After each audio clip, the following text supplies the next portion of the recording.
नमस्कार दोस्तों, मैं अजय प्रकाश और आप देख रहे हैं जनज्वार। संसद के मानसून सत्र में संविधान द्वारा निर्धारित नीति नियमों का हमारे देश के सबसे बड़े मंदिर, लोकतंत्र के मंदिर कहे जाने वाले संसद में कितना पूरा किया गया है, सबसे बड़ी चिंता अगर होनी चाहिए तो इसी बात की होनी चाहिए कि सड़कें तो पहले से ही सुनसान हैं, लेकिन चुने हुए विपक्ष के प्रतिनिधियों को कितना जगह मिल रही है हमारे लोकतंत्र के सबसे बड़े मंदिर संसद में, इस पर बात जरूर होनी चाहिए। सबसे पहली बात हम आपसे करना चाहेंगे दिल्ली ऑर्डिनेंस बिल पर। दिल्ली ऑर्डिनेंस बिल क्या है और किस तरह से दिल्ली सरकार को एक अंगूठा छाप मुख्यमंत्री बनाने की कोशिश में है। केजरीवाल किस तरह से स्टाम्प मुख्यमंत्री बन जाएंगे, इसकी तकलीफ को अगर समझना है तो समाजवादी पार्टी से आने वाले सांसद जावेद अली की यह चंद पंक्तियां सुनिए, जिसको कि उन्होंने संसद में खुद कहा। इस बिल के पास होने के बाद मुझे ऐसा लगता है कि उपराज्यपाल का पद भारत के किसी भी राज्य के राज्यपाल के पद से भी ज्यादा ताकतवर हो जाएगा। अब इसमें कोई डॉक्यूमेंटेशन की जरूरत है नहीं सर, है क्या? इसमें नहीं है, इसमें नहीं है।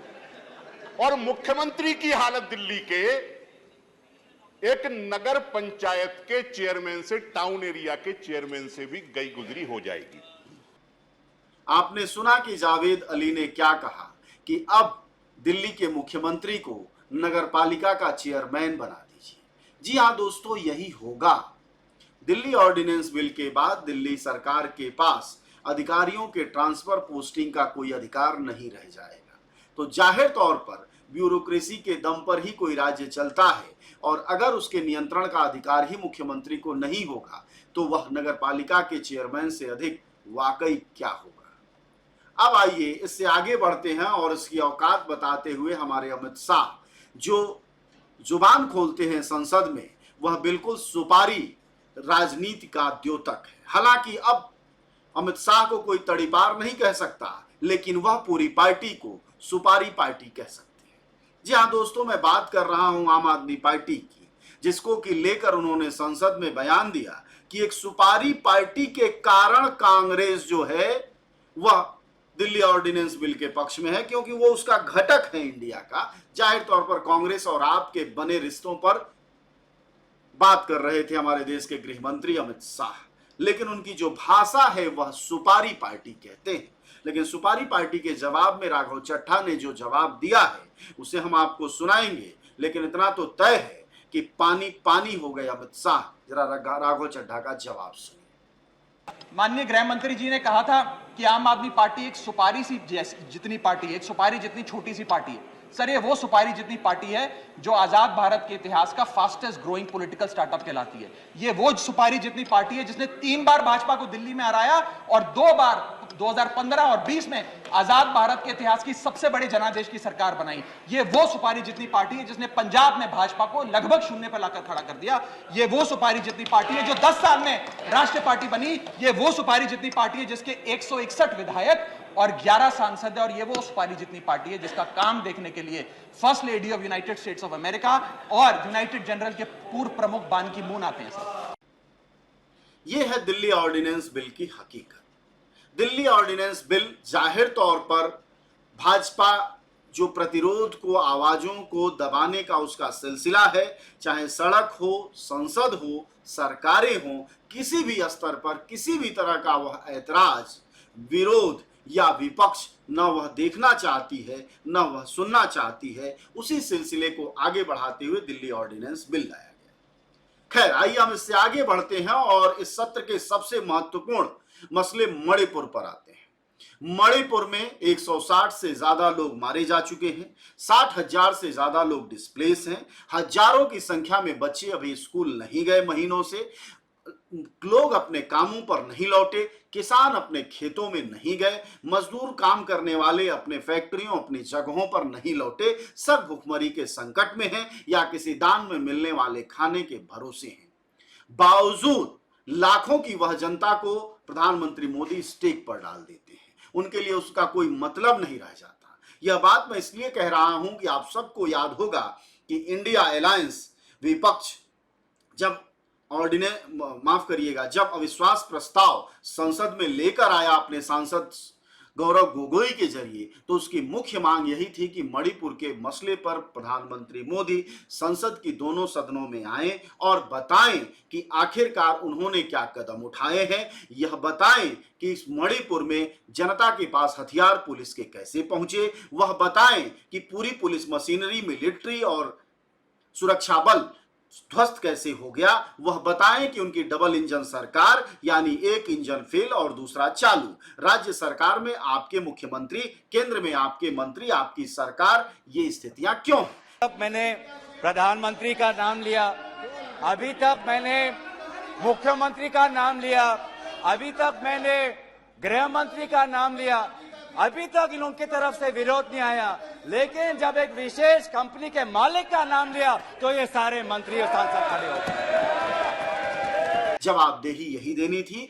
और आप सबको ये भी याद होगा कि जब प्रधानमंत्री मोदी ने 2019 में 16 मई को दोबारा शपथ लिया था, तो जाहिर तौर पर मणिपुर को अपने देश का ही हिस्सा मानकर लिया होगा। इसलिए ऐसा नहीं है कि वह मसला चीन, जापान, यूक्रेन का है। हमारे प्रधानमंत्री यूक्रेन पर तो बोल लेते हैं, लेकिन मणिपुर पर मुंह नहीं खोल पाते। विपक्ष यही चाहता था कि मणिपुर पर मुंह खोलें, लेकिन आप सबको याद होगा कि मणिपुर पर कोई जुबान प्रधानमंत्री मोदी ने अगर खोली तो वह पहली दफा 77 दिन बाद खोली और 30 सेकंड के लिए खोली। उसके बाद से वह लगातार मौन है। हालांकि हमारे देश में मौन पुरुष का जो दर्जा है वह मनमोहन सिंह को प्राप्त है। यह दर्जा अब बदलकर 9 साल की सरकार के बाद भाजपा को स्वतः प्रधानमंत्री मोदी के ऊपर चस्पा कर देना चाहिए। समय और हकीकत तो यही बयान करते हैं। खैर आइए, यह स्थिति 2 बिलों के जरिए हम आपको सिर्फ यह बताना चाहते हैं दोस्तों कि संसद में चुने हुए प्रतिनिधियों, सांसदों के विपक्ष के सांसदों की, विपक्ष के नेताओं की क्या स्थिति है।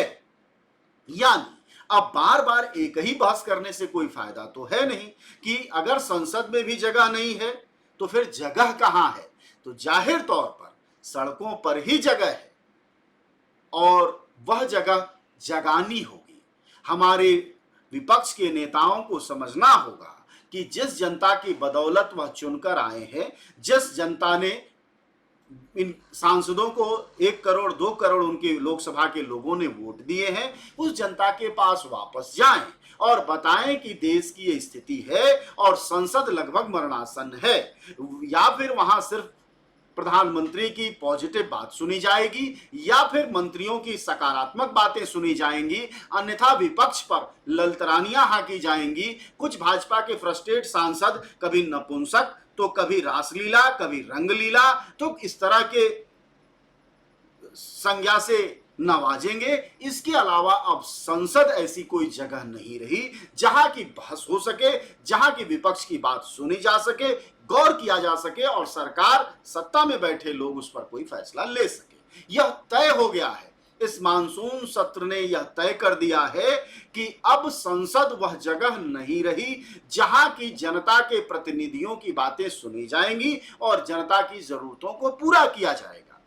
पूरे संसद के इस सत्र में तमाम बिल पास किए गए, जिसमें एक डाटा प्रोटेक्शन बिल भी एक खतरनाक बिल है। उस बिल के आने के बाद स्थिति यह होनी तय है कि लगभग पत्रकारिता ठप पड़ने जैसी हालत में जाएगी और सरकार को जिस भी कंटेंट से ऐतराज होगा उसको बिना किसी जांच पड़ताल के हटाने का अधिकार सरकार अपने पास सुरक्षित रखती है।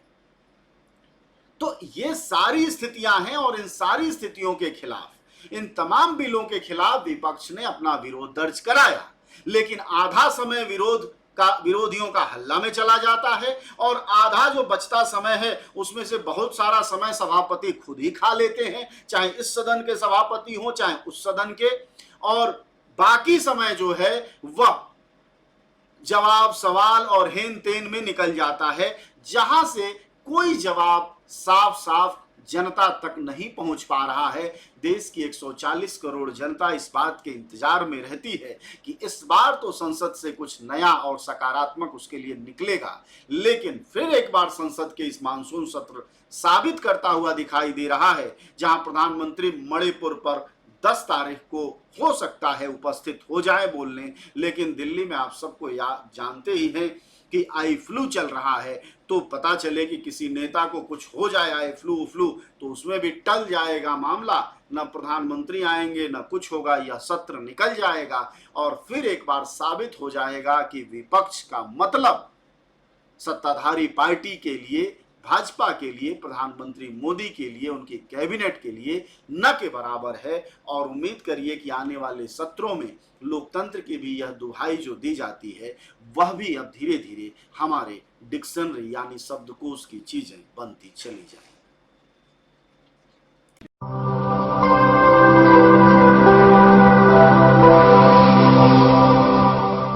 जन ज्वार जनता की मीडिया।